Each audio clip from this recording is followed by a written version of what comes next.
Hello साथियों, तो कैसे हो आप सब। आशा करता हूँ कि आप सब अच्छे होंगे। तो आज आपके अपने YouTube channel book with pen में आपका स्वागत है। तो आज हम लेके आए हैं हरियाणा जीके की फर्स्ट क्लास, और हम इन क्वेश्चनों को बिल्कुल बिल्कुल बारीकी से समझेंगे और इनके थ्योरी भी करने की साथ साथ थ्योरी करने की भी कोशिश करेंगे। तो सबसे पहला क्वेश्चन क्या हमारा, देखो हरियाणा की साक्षरता दर कितनी है। तो कितनी हमारी 75.05, ये पहले से ही लगा हुआ था, कोई नहीं।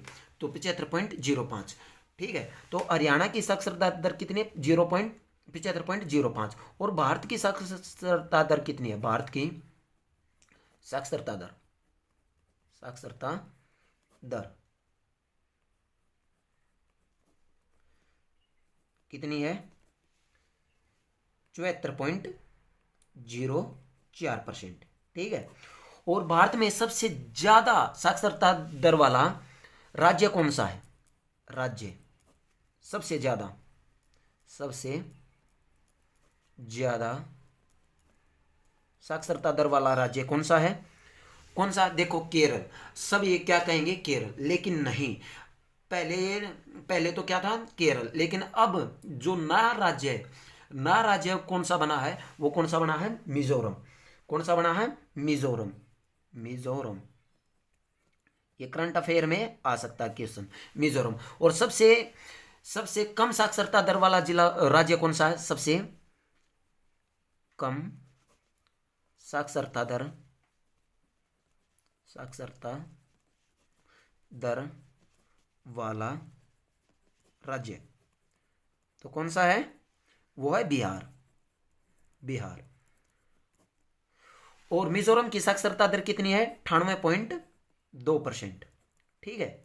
और बिहार की साक्षरता दर कितनी है, कोई बता सकता है बिहार की साक्षरता दर कितनी है, बिहार की साक्षरता दर कितनी है, 63.99%, ठीक है, 63.99%। तो हमने तो हरियाणा की करनी है। तो अब आते हैं हरियाणा पर। हरियाणा में, हरियाणा में सबसे साक्षरता दर वाला जिला कौन सा है, सबसे ज्यादा साक्षरता दर वाला जिला, ज्यादा साक्षरता दर वाला, दर वाला जिला, जिला कौन सा है, वो है कौन सा, गुरुग्राम। कौन सा है, गुरुग्राम, ठीक है। कौन सा है, गुरुग्राम। और सबसे कम साक्षरता वाला जिला, कम साक्षरता वाला जिला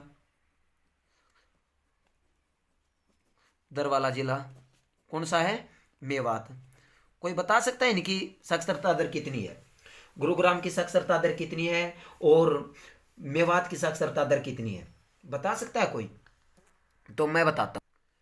तो कितनी है, गुरुग्राम की है 84.6%, और मेवात की कितनी है, 54.08%, ठीक है ये। और पुरुष साक्षरता दर में सबसे ज्यादा, पुरुष साक्षरता दर में, साक्षरता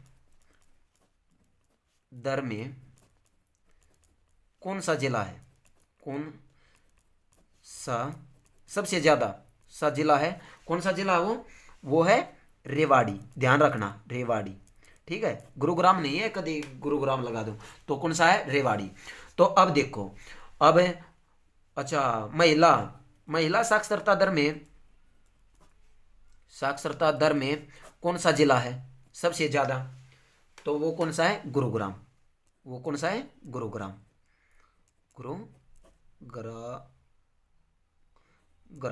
ठीक है, गुरुग्राम। तो रेवाड़ी की साक्षरता, पुरुष साक्षरता दर कितनी है, कोई बता सकता है। तो पुरुष साक्षरता दर कितनी है रेवाड़ी की, रेवाड़ी की है 77 पॉइंट, शायद अप्रोक्सीमेटली 91.44% है शायद। और गुरुग्राम की कितनी है, गुरुग्राम की 77.88, ठीक है ये है महिला साक्षरता दर। महिलाओं की साक्षरता दर सबसे ज्यादा कहां पर है, गुरुग्राम में। हो गया, ये था हमारा फर्स्ट क्वेश्चन। देखो हमने पूरा डिटेल में समझा, जो 2011 के जनगणना के अनुसार किसकी साक्षरता दर सबसे ज्यादा, किसकी कम है, भारत की भी कितनी है, और भारत में सबसे ज्यादा राज्य में राज्यों में किसकी साक्षरता दर है, तकरीबन यहाँ पर क्या लगाएंगे बच्चे, केरल लगाएंगे, लेकिन नहीं। अब जो 2021 की रिपोर्ट में जो सबसे ज़्यादा साक्षरता दर वाला राज्य कौन सा बना है, वो बना है मिजोरम। ठीक है, नेक्स्ट देखो, नेक्स्ट क्वेश्चन कौन सा है, सेज। सेज की स्थापना कब हुई, तो सेज की स्थापना कब हुई, पहले तो हमने ये पता होना चाहिए सेज क्या होता है। सेज की फुल फॉर्म क्या होती है, सेज की फुल फॉर्म होती है स्पेसिकल इकोनॉमिक जोन। ठीक है, तो क्या होती है, स्पेसिकल इकोनॉमिक जोन। तो इसकी स्थापना कब होती है, 2003 में। लेकिन देखो, ये एक एक्ट आया था। एक्ट कब आया था, एक्ट तो आया था 2002 में, लेकिन स्थापना कब हुई थी इसकी, पास कब हो गया था, 2003 में। ये ध्यान रखना चाहिए, तो 2002 पाएगा ऑप्शन में, चाहे 2003 पाएगा। ठीक है, इनमें से एक ही ऑप्शन मिलेगा। अब देखो, राज्य का सबसे बड़ा जोन कौन सा है, तो राज्य में जो सेज का सबसे बड़ा जोन, तो सबसे बड़ा जोन जो अब बनने जा रहा है, तो जोन सबसे बड़ा जोन कौन सा है, झज्जर। ठीक है, झज्जर में बनने जा रहा है, और ये कितने एकड़ में बनेगा, 10,000 एकड़ में बनेगा, 10,000 एकड़ में। ठीक है, ये कितने में बनेगा, 10,000 एकड़ में। ठीक है, और ये 10,000 एकड़ में बनेगा। और राज्य में टोटल कितने जोन है, ये बता सकते हो, राज्य में कुल जोन कितने हैं, देखो दो प्रकार से लेते हैं, एक तो बड़े जोन और छोटे जोन। ठीक है, दो प्रकार से हैं। तो बड़े जोन कितने हैं, बड़े राज्य में जोन है 8 तो बड़े हैं, और छोटे जोन कितने हैं, 28 छोटे जोन है, ध्यान रखना। ठीक है, ये थे टोटल जोन, सबसे बड़ा भी बता दिया और सबसे छोटा भी। और पहला भी देख लो, पहला जोन कौन सा है, सबसे पहला जोन जो सेज की स्थापना हुई, तो सबसे पहला जोन कौन सा बना था, तो सबसे पहला जोन था वो कौन सा था, देखो चाहे तो फरीदाबाद आएगा, फरीदाबाद या गुरुग्राम, दोनों ये स्पेसिकल इकोनॉमिक जोन थे, ये बने थे सबसे पहले। ठीक है, यही बनाए गए थे। अब नेक्स्ट क्वेश्चन करते हैं, सेज के बारे में हमने सब कुछ पढ़ लिया है। ठीक है, सबसे छोटा जोन कौन, सबसे छोटे जोन कितने हैं, बड़े जोन कितने हैं, सबसे बड़ा जोन कौन सा है। ठीक है, ये हमने सभी जान लिया है।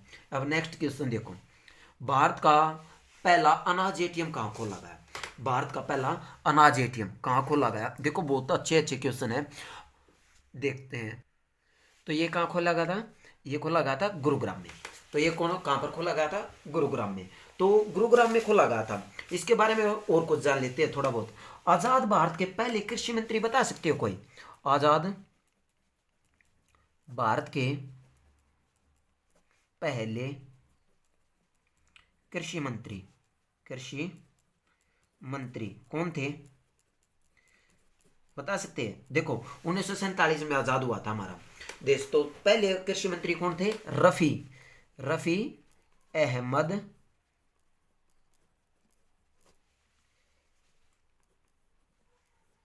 किदवई। ठीक है, ये हमारे पहले कृषि मंत्री थे। लेकिन अब वर्तमान में भारत के कृषि मंत्री कौन से हैं, कृषि मंत्री वर्तमान में कौन है, बता सकते हैं कोई। तो जो वर्तमान में हमारे कृषि मंत्री है वो है अर्जुन मुंडा, भारत के ये अर्जुन मुंडा है। ठीक है, ये थे, चलो यही था। और गेहूं, देखो ये अनाज आ गया, तो गेहूं का तो आपको पता ही होगा, गेहूं। तो पहले तो यही बता दो, हमारे हरियाणा में गेहूं सबसे ज्यादा कहां पर होते हैं, सबसे ज्यादा कहाँ होते हैं, वे होते हैं सिरसा में। कहाँ पर, सिरसा में। ठीक है, सिरसा में सबसे ज़्यादा गेहूँ उगाए जाते हैं। ठीक है, गेहूँ का आप वैज्ञानिक नाम और बता दो, गेहूँ का वैज्ञानिक नाम क्या है?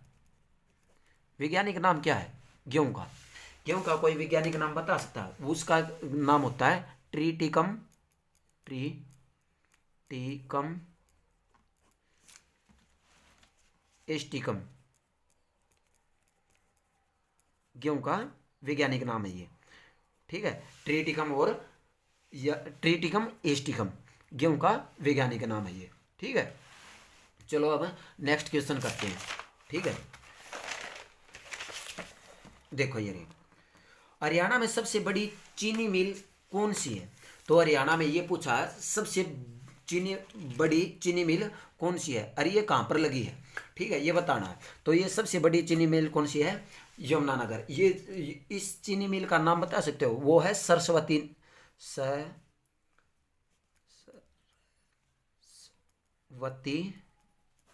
शुगर मिल, शुगर मिल, उसका क्या नाम है? Saraswati sugar mill. और इसकी स्थापना कब हुई थी ये बताओ? तो इसकी स्थापना 1933 में। तो कब हुई थी? 1933 में। देखो जो हमारे राज्य में शुगर मिल है, चीनी मिल भी कह सकते हैं, शुगर मिल कह सकते हैं, तो वे मोस्ट इंपोर्टेंट जितनी भी मिल है वो सभी करते हैं। देखो एक रोहतक की भी है, रोहतक मिल, ये कब, इसकी स्थापना कब हुई थी? 1956 में, ठीक है। रोहतक चीनी मिल की स्थापना कब हुई थी? 1956 में। और एक करनाल, करनाल चीनी मिल, चीनी मिल, इसकी स्थापना कब हुई थी? 1977 में, ठीक है।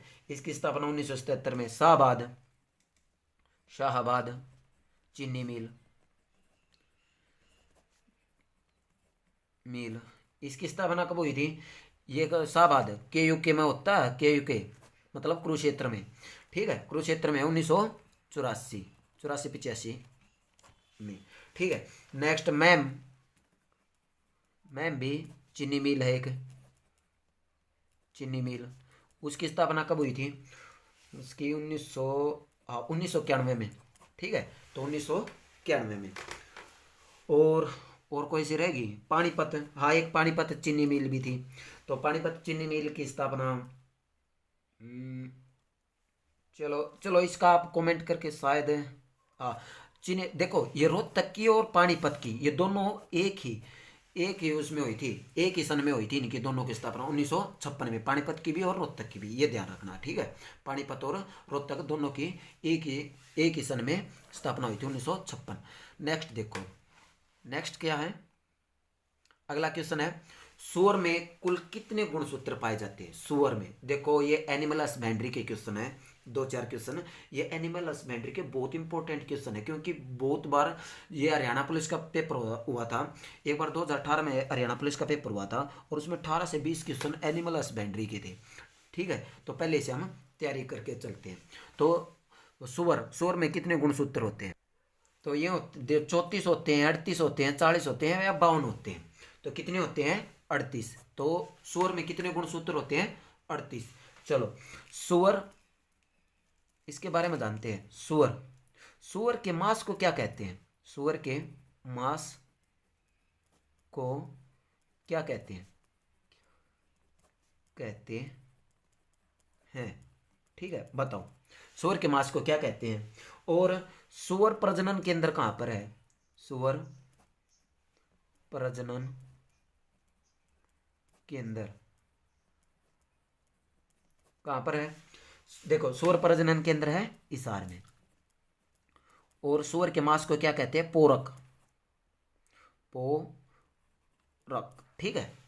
सुअर के मांस को क्या कहते हैं? पोरक।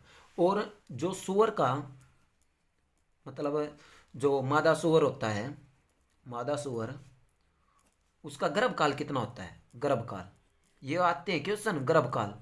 तो मादा सुअर का गर्भकाल कितना होता है? वो होता है 114 दिन। कितना? 114 दिन, ठीक है। तो मादा सुअर का गर्भकाल कितना होता है? 114 दिन।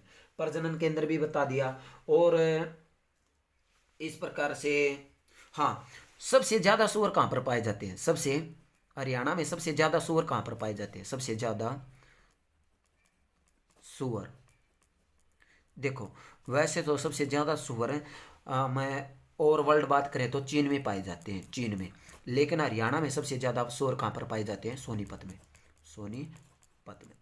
ठीक है। और इसका ये क्वेश्चन जरूर याद रखना, सुअर प्रजनन केंद्र कहाँ पर है? हिसार में। लेकिन सबसे ज़्यादा सुअर कहाँ पर पाए जाते हैं? सोनीपत में। ठीक है। नेक्स्ट क्वेश्चन देखो, नेक्स्ट क्वेश्चन है, अगला क्वेश्चन है, गेहूं के लिए औसत तापमान क्या होता है? देखो मैंने गेहूं का पहले इसका साइंटिफिक नेम भी करा था, मतलब वैज्ञानिक नाम भी करा था, वैज्ञानिक नाम क्या होता है, और वो आप दोबारा से कमेंट करके बताओगे। अब देखो गेहूं के लिए औसत तापमान क्या होता है? 18 से 25, 10 से 15, 8 से 12 और 30 से 35। देखो सबसे पहले तो गेहूं गेहूं बोई कब जाते हैं? देखो गेहूं कौन सी फसल है? ये है रबी की फसल, ध्यान रखना, क्योंकि ये अक्टूबर नवंबर में बोई जाती है और मार्च अप्रैल में काट ली जाती है। ठीक है। तो ये कौन सी है? रबी की फसल। देखो जब ठंड की शुरुआत होती है नहीं तब तो ये बोई जाती है, और जब गर्मियों की शुरुआत होती है, ठंड की शुरुआत में और गर्मियों की शुरुआत में ये काट ली जाती है। तो ये मतलब 18 से 25 डिग्री सेल्सियस। अगर इसके देखो कई बार 18 से 25 भी दे देगा, 18 से 22 भी दे देगा। जो 25 और 18 के नज़दीक वाला मिलेगा ना, इनके बीच में जो भी डिग्री सेल्सियस मिलेगा वही औसत तापमान इसके लिए बहुत ही फायदेमंद होता है। ठीक है। तो उसी में ये बहुत अच्छी फलती और फूलती है। ठीक है। गेहूं के बारे में और कुछ जान, चलो गेहूं में प्रोटीन कौन सा पाया जाता है? प्रोटीन कौन सा पाया जाता है? तो गेहूं में कौन सा प्रोटीन होता है? वो होता है ग्लूटीन। ठीक है। गेहूं में ग्लूटीन नाम का एक प्रोटीन होता है। ठीक है। और इसमें विटामिन कौन सा होता है? विटामिन कोई बता सकता है इसमें विटामिन कौन सा होता है? विटामिन होता है ए, ध्यान रखना। ए शायद इस पे डाउट है, चलो कोई नहीं, शायद ए या डी होता है। चलो ए होता है, ए या डी, रेटिनोल, हाँ ए ही होता है, रेटिनोल। ठीक है। तो विटामिन कौन सा पाया जाता है गेहूं में? ए। ठीक है। और चावल के बाद भारत का दूसरा खाद्य पदार्थ क्या है? खाद्यान्न क्या है? वो गेहूं ही है। क्या है? गेहूं। समझ में आया? तो गेहूं है। ठीक है। और इसी प्रकार से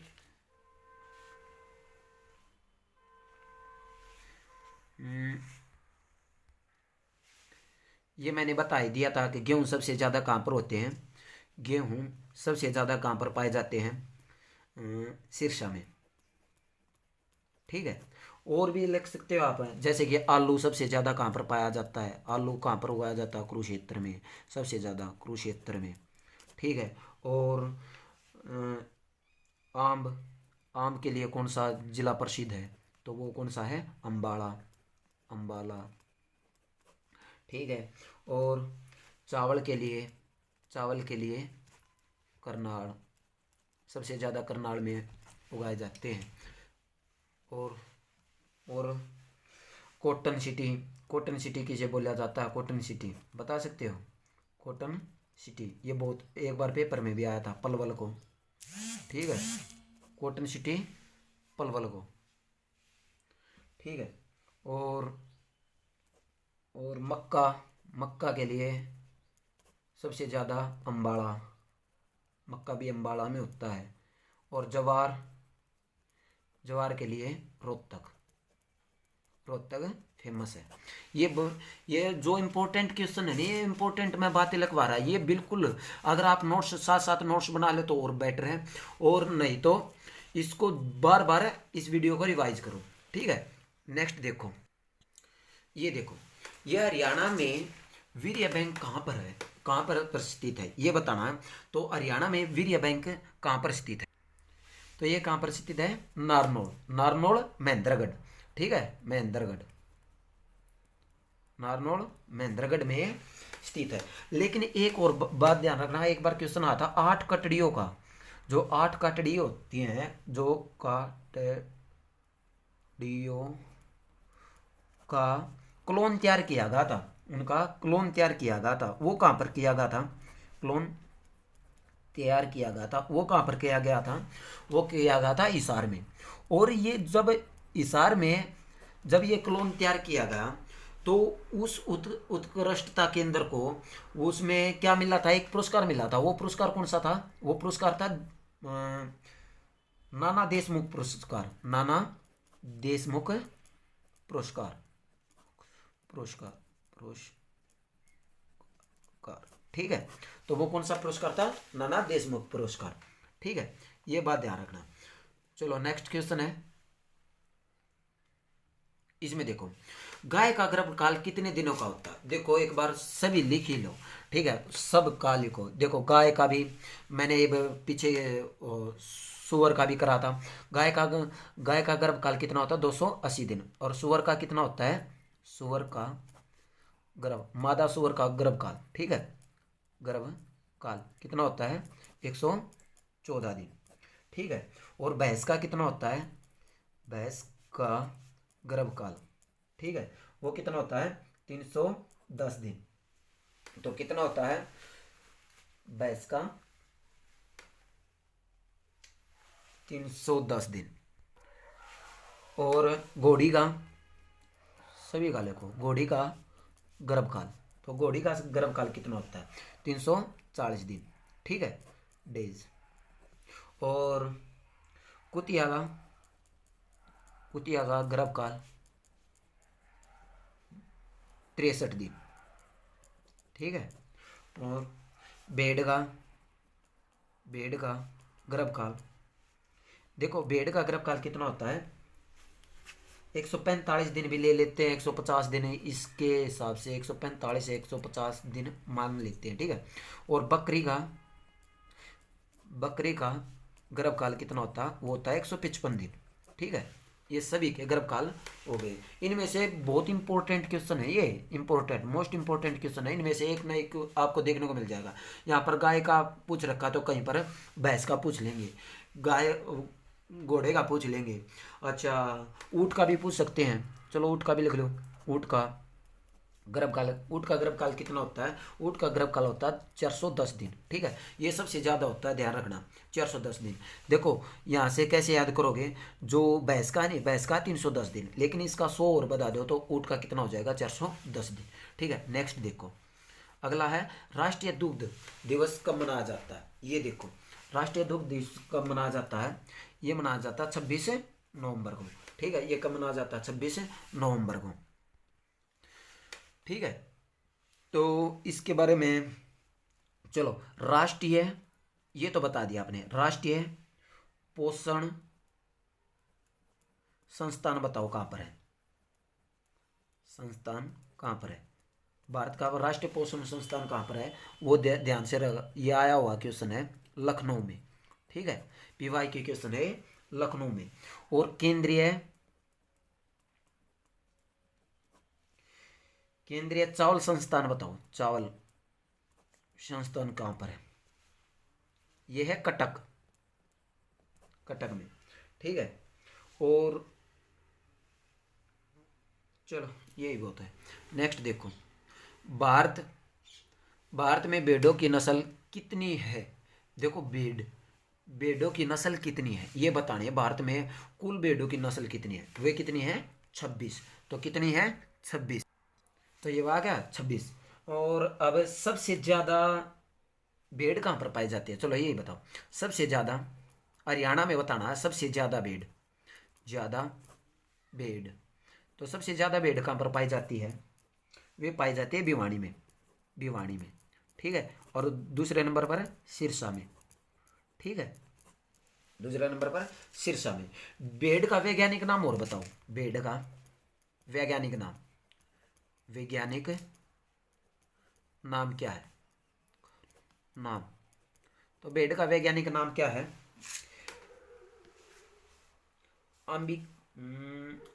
ओविस एरिन, इसे कहते हैं ओविस